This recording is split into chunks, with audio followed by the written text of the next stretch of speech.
President of OFSF, Ms. Binaifer Nowrojee.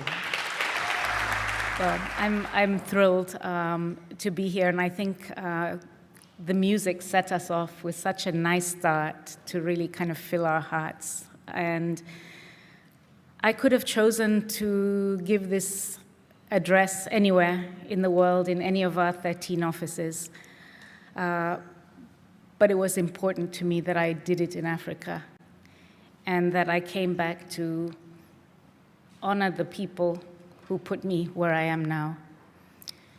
And so it's also appropriate, I think, to be in the design school, which I hadn't expected, but it really is. It's a moment in the world where we're being called on to redesign the world.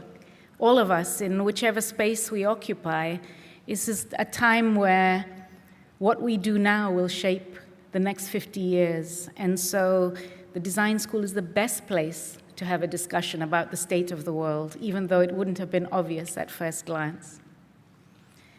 So it's an honor, friends, for me to be back in South Africa, and especially here at the University of Cape Town, because this institution actually holds a very special place in the story of the Open Society Foundations. It was here that George Soros undertook his first major act of philanthropy and gave our first grants to support Black students with scholarships at this university 45 years ago. So there's lots of reasons why we're here.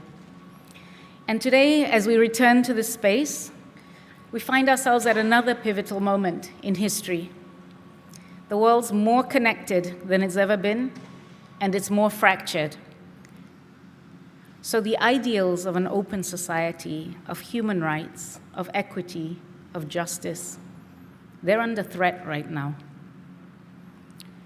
We're seeing greater polarization in the world, and we're seeing a waning of the spirit of global solidarity.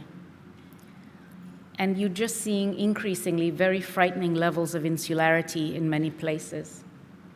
So we have to ask ourselves, in this moment now, how do we defend open society in a dangerous world? How do we find our way back to those core values that bind our shared humanity? So let me just speak a little bit about myself. My own political awakening came first as a child, actually on the campus of the University of Dar es Salaam, where my father taught, in fact, with Albie Sachs, who's just timed his entry so well.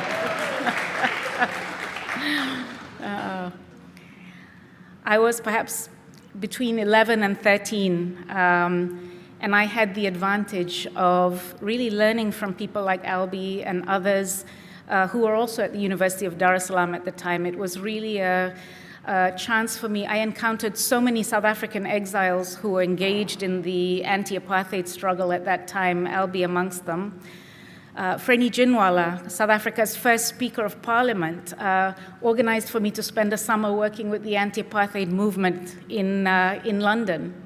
And so as a student in university, I got a chance to continue to work with the anti-apartheid movement, and then even on my own university campus, occupied the president's office to get our university to divest from apartheid South Africa. But I'm not South African. I'm from Kenya. And I grew up under the dictatorship of President Daniel Arap Moi. And so some of my earliest memories are of people disappearing into the basement of what was called Nyayo House, where there was a torture center in the basement where people would be abducted and held and tortured for weeks, months, sometimes even longer. Undressed, beaten, starved, subject to other punishments. For what? For voicing a critique of the government or asking any questions. So their only crime was to question a repressive government.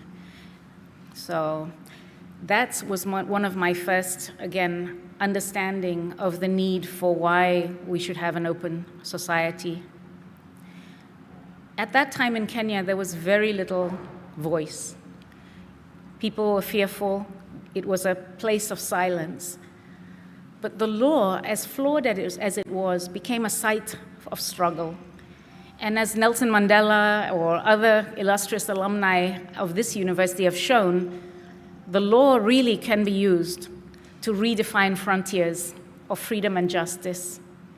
And the downfall of Kenya's dictatorship came. It came from a small group of courageous lawyers who had dared to challenge the detentions without trials and the torture by taking cases into the courts.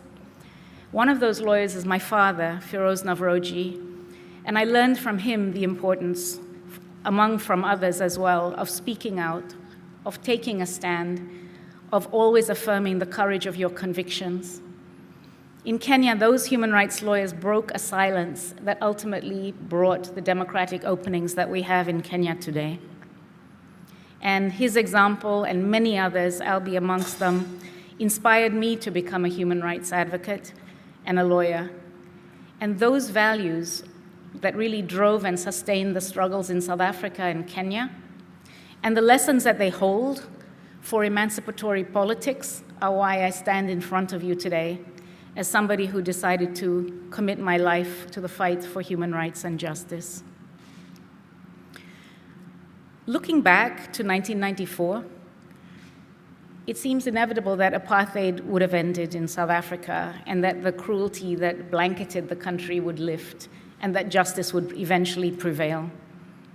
But it wasn't so obvious at that time. It wasn't so clear, and as Madiba said, it seems impossible until it's done. And countless South Africans really made immense sacrifices fighting for their own liberation, fighting inside the country, fighting outside the country, young people in townships, villages, police cells, detention centers, refugee camps.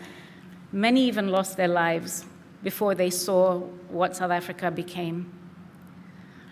65 years ago this month was the Sharpeville massacre.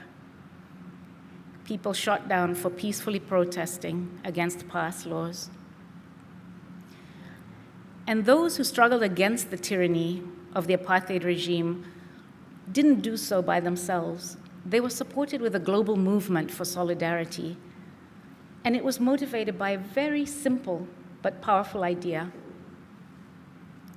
Whoever we are, wherever we are the same people. And we have the same rights. It's not complicated. And this idea is at the heart of the South African Constitution that was adopted after the fall of apartheid 3 decades ago, with the express objective to lay the foundations for a democratic and open society in which government is based on the will of the people and that every citizen is equally protected by law. But what does it really mean to be an open society? What does that actually translate to? The term itself was coined first by a French philosopher, Henri Bergson, in 1932. To understand what an open society can look like, we also need to know what a closed society can be. Bergson described a closed society as one that is restricted to a single identity, closed off to other communities, therefore shaped in hostility to them.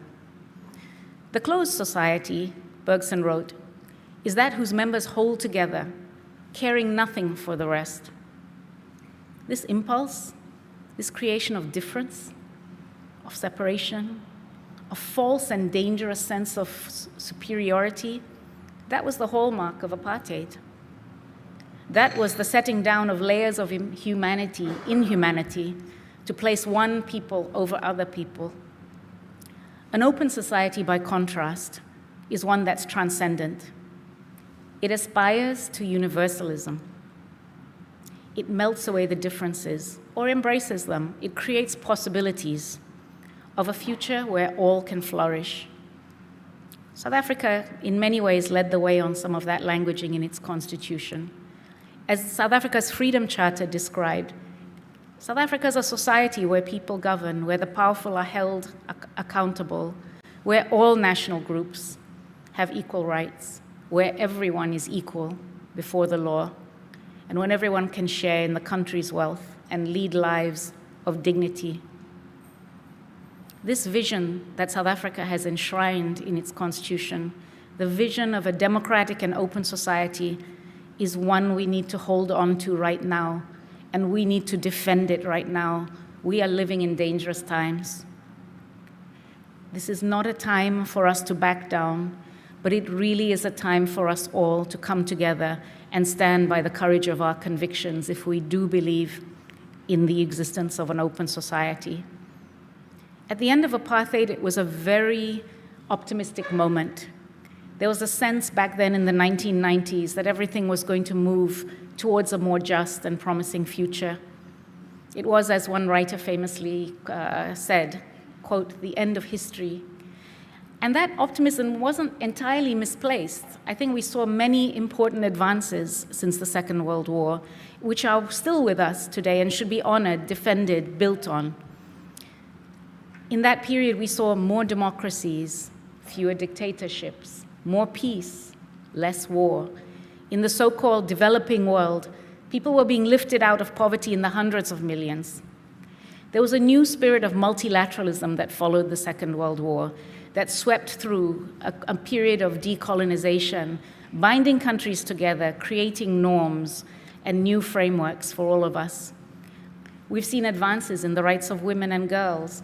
We've seen racial and racial rights increasing, sexual minority rights, political inclusion and participation of marginalized groups.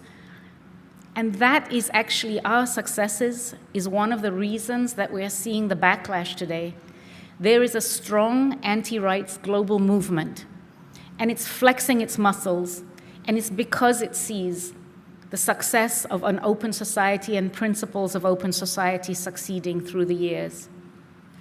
I don't want to sugarcoat it. It wasn't a universal story, of course. There were horrors, moments that weren't what they should be. It was the same period we saw the return of war in former Yugoslavia. We saw the massacre in Srebrenica, which was then declared a genocide. A few years later, I was in Rwanda, investigating the violations after the genocide and seeing sexual violence crimes against women in particular. But we took those to the International Criminal Tribunal for Rwanda. We obtained the first ever conviction in an international tribunal for genocide and the crime of rape as a weapon of war. So in response to repression, wars, genocides, it's important to remember at all those moments, there were popular expressions of global solidarity. We always rallied with a reaffirmation of humanity's core values, a loud condemnation of the crimes committed, and the rise of international justice to bring the perpetrators to account. So even in the midst of awful events, there was still a belief that we were pursuing a common destiny where countries would develop and march forward in the same way, embracing the same paths of progress and democracy, liberalizing their economies to unlock prosperity and affirm human rights. So where are we today with this? I think that we're at a moment of a crossroads. Free elections, free markets, free speech, these were always hailed as the guiding lights towards a free, democratic, prosperous world.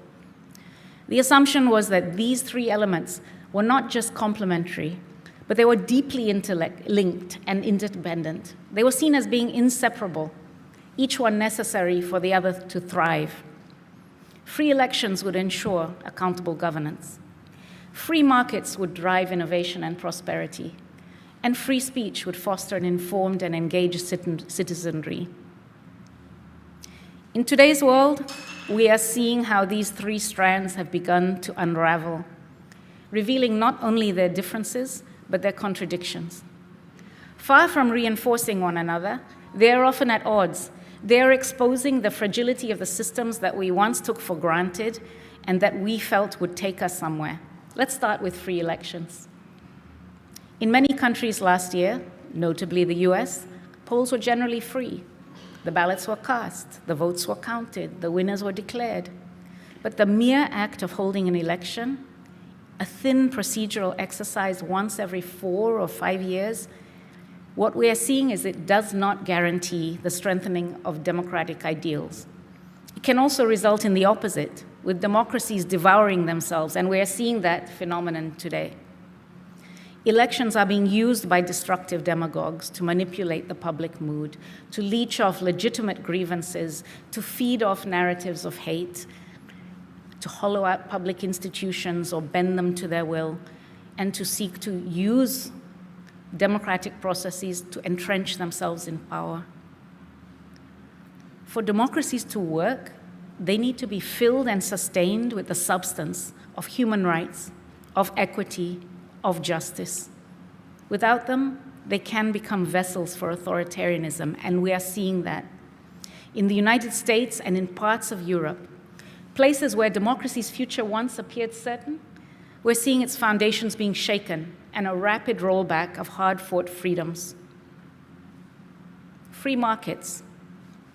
The promise of free markets has not delivered. The neoliberal experiment, which championed deregulation, tax cuts, shrinking of the state, has created an economic system that prioritizes profit over people. It's bred historic levels of inequality, both within and between countries. To just cite one example, more than 3 billion people across the globe now live in countries that spend more servicing their debt than public spending on education or health. And at the heart of this failure lies the ideology of market fundamentalism. The blind faith that markets left to their own devices can solve all problems. Let me just say this. Markets are not a natural phenomenon. They're human constructs, and they are shaped by power dynamics. When we strip away regulation, when we slash taxes for the wealthy, when we suppress wages, when we dismantle public services in the name of free markets, we don't unleash prosperity, we unleash inequality, and that's what we're seeing. Instead of creating broad-based growth, market fundamentalism has concentrated wealth and power in the hands of fewer and fewer people. It's turned public goods like healthcare, education, and even water into commodities to be bought and sold. It's prized profits over the well-being of workers, communities, and the planet. And it's left us with an economic system globally that's not only unjust, it's not sustainable. Today, South Africa is the most unequal country in the world. It's a stark reminder that the end of apartheid's laws did not mean the end of its injustices. According to the World Bank, the top 10% of earners in this country take home 2/3 of the national income, and the bottom 50% earn just 5%.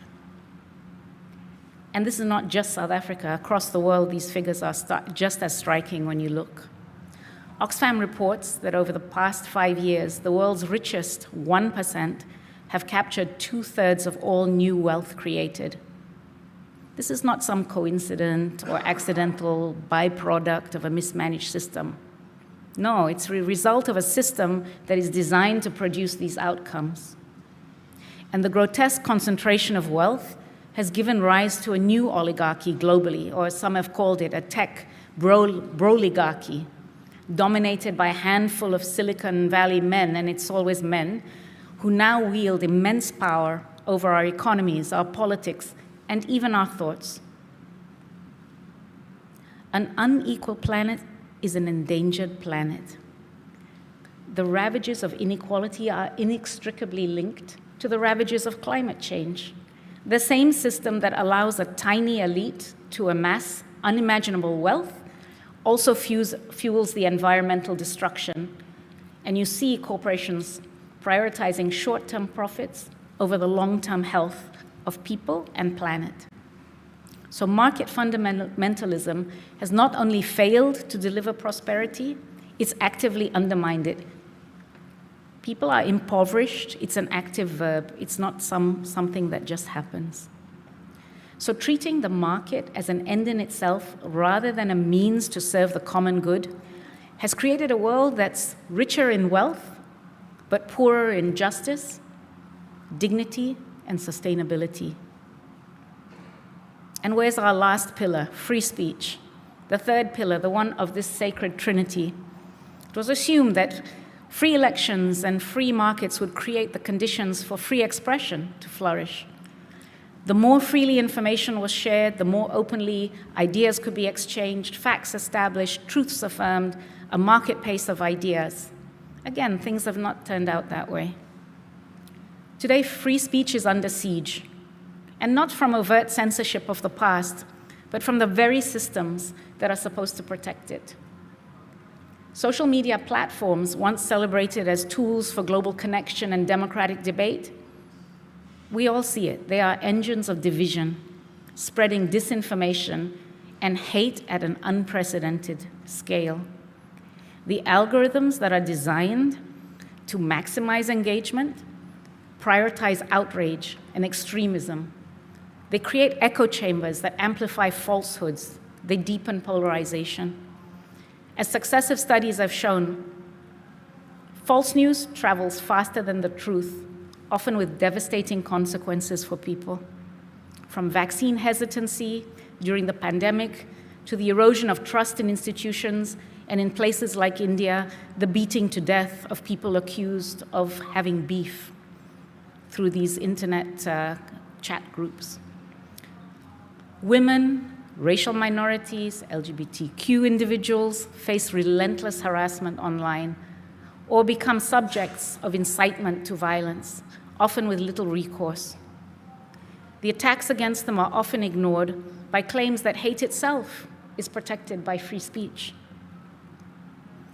At the same time, what we see is authoritarian regimes exploiting these platforms to silence dissent, spread propaganda, while corporations refuse to take meaningful action to curb hate speech and abuse. Why? They have a profit incentive to keep it this way. So the promise of free speech that would empower the powerless, hold the powerful to account, has also been betrayed. It's been seized and manipulated by the powerful to consolidate dominance, while the voices of the marginalized are often drowned out or driven offline. So between these forces, a political system fixated on how power is transferred, but indifferent to how it's exercised. An economic system focused on how wealth is accumulated, but not how it's distributed. Our most cherished freedoms are being squeezed to the point of suffocation. As these assumptions unravel, the entire architecture they rest on is being dismantled.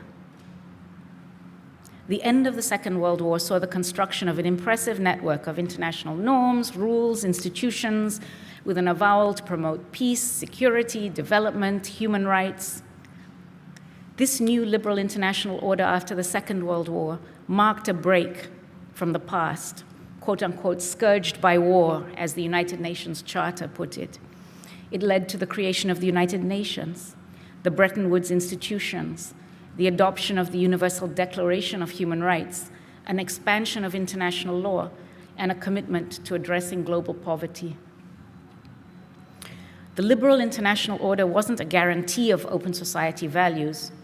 It formalized the privilege of the most powerful states, and in doing so, it excluded the voice of many, particularly countries coming out of colonialism. So I don't want to idealize it. There were inequities built into that as well, and perpetuated by it. But it did advance an important open society idea, a simple one, that all people are equal, and that their fate is humanity's shared concern. Now we find ourselves against the backdrop of a collapsing international order. Even that idea, that we have a shared common humanity, is at risk. We are living in a world that's changing fast. The unipolar moment when the United States had unrivaled power and reach has closed. We are already in a G20 world, now including the African Union, and with South Africa's presidency this year. We're not in a G7 world anymore. We're seeing new ways of organizing. BRICS countries have a cumulative GDP that's higher than that of the G7, and collectively represent nearly half of the world's population. But it's not clear what's coming next. We can't yet see it. That's why we're in the design school. This is the moment. We're going to design the next stage. But we're in a transition moment. This transition will not be smooth. nor will it be brief. It may get worse before it gets better in terms of volatility, chaos, complexity, danger. It's a world where defending open society values is becoming harder, but it's even more necessary. We could be moving to a bipolar world that pits the United States against China. We may be moving to a multipolar world where different powers stake their claim. There could be, and we're already seeing signs of it, an intensification of competition between powers, a return to spheres of influence, and with it, the abandonment of smaller, weaker countries to their fate.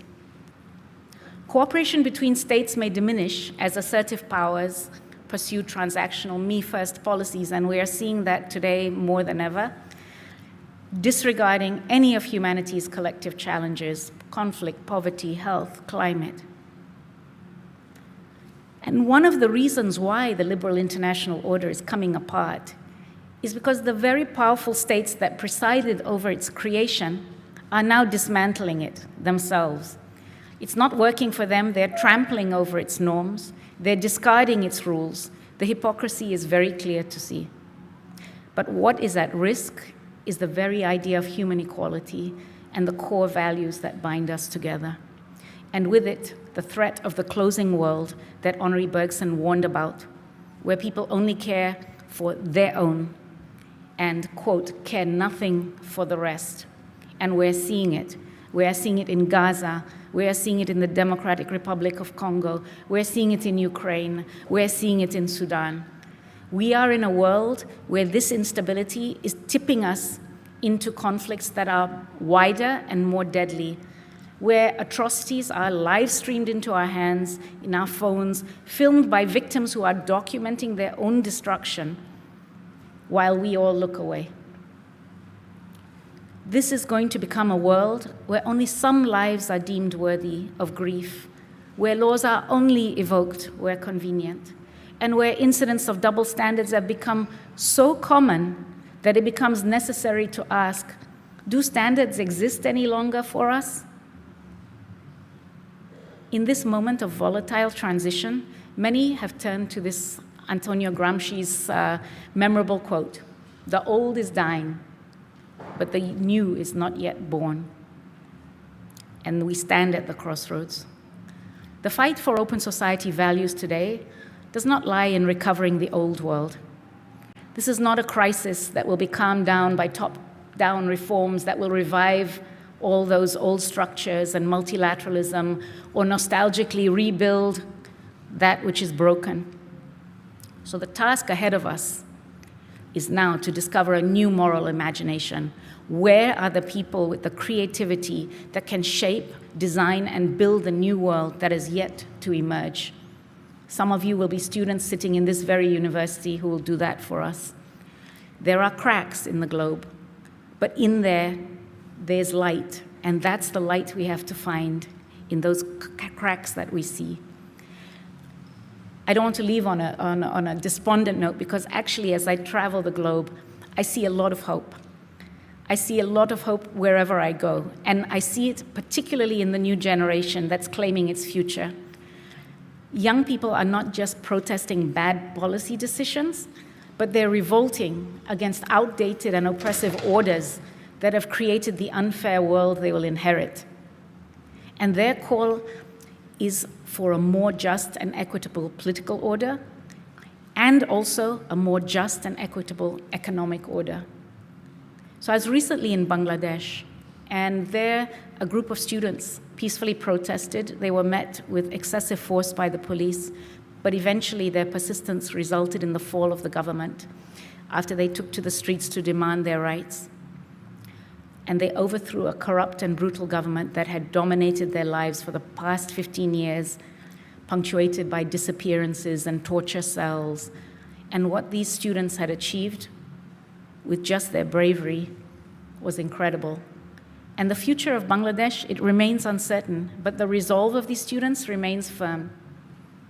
I saw it again last year in my own country, Kenya, discontent against the imposition of an unjust bill that would bring new taxes, which turned into a powerful Gen Z movement for economic and social justice. See, it's in Senegal. Young people were at the heart of the movement that endured repression for 2 years and then ousted a president who was determined to preserve himself in power for a third term. It was one of several elections that unsettled expectations of a relentless slide towards an elected autocracy. And in the US, I'm looking at young women and the way they are resisting the onslaught on their reproductive rights. They're organizing in the streets, in their communities, and through ballot measures to ensure that they can control their bodily autonomy. In Latin America also, an expansion of reproductive freedoms, with the Causa Justa movement driving the green wave for abortion rights in the region. In France, young people took to the streets last year to demonstrate against the rise of the far right. Migrants et antiracistes, même combat. Migrants and anti-racists have the same fight. They're seeing the links. And their vote made the crucial difference to keep the far right at bay in last year's parliamentary elections. Even in the most forbidding context, where it's hard to discern much hope, we see astonishing courage. In Afghanistan, where we had to pull out our office, young women have taken to the streets to defy the Taliban and its vicious misogyny, despite the threat of violence, detention, torture, or worse. Young girls who can no longer go to school, who are confined in their homes, are finding their way to seek out their schooling through mobile phone apps and other innovative methods. Look at any difficult situation around the globe. You will see the people defying the odds and driving the change. These are the people that we should seek out, we should support, and we should stand with. My organization, Open Society Foundations, does exactly that. Even if it means that we're taking up unpopular causes, even if we are working in difficult contexts, even if it means we're taking risks, and even if we have to stand alone when we need to. Our work began here in South Africa, challenging apartheid when it was at its height. 20 years ago, when I joined the organization, Open Society was one of the earliest proponents of what's called harm reduction, the advocacy of a more humane and pragmatic approach to working with people who use drugs, in contrast to the so-called war on drugs that governments were waging through mass violence and incarceration. When George W. Bush launched his war on terror, we were among the first to start holding them accountable for violations, human rights violations in counterterrorism practices. And we did this work knowing that we would be accused by some extreme voices of defending terrorists. When it came to the rights of sex workers, we broke with a consensus that consigned them to the margins without their rights, even though it meant arguing with parts of the human rights field for that. Today, our roots remain the same, but we find ourselves in a different time, and we must grow new branches, new leaves. The challenges we face are different. The ravages of climate change, rising inequality, authoritarianism, erosion of trust in government institutions, proliferation of conflict, and breakneck advances in technology. These are not isolated crises. These are interlocking systemic failures that demand new ways of thinking and acting. And to meet this moment, we must all reimagine our role in driving change. This requires not only strengthening civil society, which remains an important voice, but expanding our constituencies to find political actors, grassroots movements, marginalized voices, to come together in an interlocking and intersectional way to promote justice and equity. For much of Open Society's history, we really worked on the theory of change, that if we had a robust civil society, we would protect and be sure that human rights and open society would exist. That's actually not been the case, and it's been proven wrong. We need to go beyond just civil society. We've supported grassroots movements. We've amplified marginal voices to create democratic openings. Civil society has been a powerful driver of accountability, but today civil society itself is also under attack. And governments are imposing restrictive regulations. They are choking off funding to civil society. They are demonizing civil society leaders. And there's a weakness in that fight. An over-reliance on this sector is not going to help us. We have to also engage in the political sector and ensure that the politicians and other institutions also rise to the occasion. At the same time, civil society itself needs to have its own reckoning. In some places, it's drifted away from the communities it claims to serve. And we must acknowledge this reality and also question ourselves and adjust our strategies. The fight for rights, equity, and justice cannot be top-down, and it can't exclusively be pursued through international organizations or large international NGOs. Philanthropy, too, has a limited place in this. And in the end, we have to make sure that the people who are most affected and the communities that are at the front line of any struggle are the ones that are going to bring the change, and we have to stand with them. At Open Society, we are committed to this way of working. We are grounded in making sure that our work starts from the ground up. Even our global work is informed by local voices that build into a global inflection, and that we understand the realities of political struggle in various places so that we can actually support the right people. Understanding how power is exercised, engaged, rebalanced, confronted is central to our mission. We seek to move power to the voices that don't have it. This moment calls for intentionality in everything we do. We're testing hypotheses, we're approaching our work with humility and a willingness to learn, rather than assuming we have all the answers. We know there's no finish line to this work. There's no point where we will close our doors and just go home and say we're done. The work of defending open society values and human rights will never be done. We hand the baton from one generation to the next. And in this moment, when things look difficult in so many places, we can't lose our focus. We have to find that quiet space beyond the noise and distraction of the moment.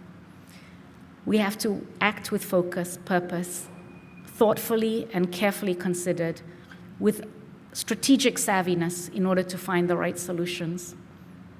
Our job is to keep our eyes on the goal. Stay calm, stay focused, be brave. Remember why we're here and what we have to do.